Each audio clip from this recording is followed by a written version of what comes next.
Buxoro shahar Fathobod chorrahasi Shayxul Ulamo masjidi yon tomoni Imron Building loyihasi 9 qavatli monolit domning 7-qavatidan umumiy yashash maydon 50 metr kvadratdan tashkil topgan yevro ta'mirlangan 2 xonali xonadonimiz sotuvga chiqdi.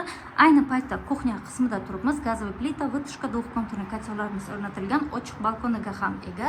Devorlarimiz mo'ysha aboylarda ishlov berilgan. Asosiy kiraverish qismidan kattagina koridor, proyekt bo'yicha mehmonxona, yotoqxona, kirib chiqilgan kuxnya hamda sanuzel. Sanuzel qismi to'liq kafel qilingan. Asosiysi domimiz to'liq foydalanishga topshirilgan. Kadastr hujjatlarimiz tayyor. Alohida bo'lgan yotoqxona, maktab, bog'cha, hamma narsa dostupni joyga joylashgan. Pardalarimiz ilingan. Ko'rib turgan barcha jihozlaringiz bilan birgalikda sotuvda. Mehmonxona qismimiz ideal holatda, yo'l yoqasidan birinchi liniya. Batafsil ma'lumot kimga qiziqarli bo'layotgan bo'lsa, pastki raqamlarga murojaat qilishingiz mumkin.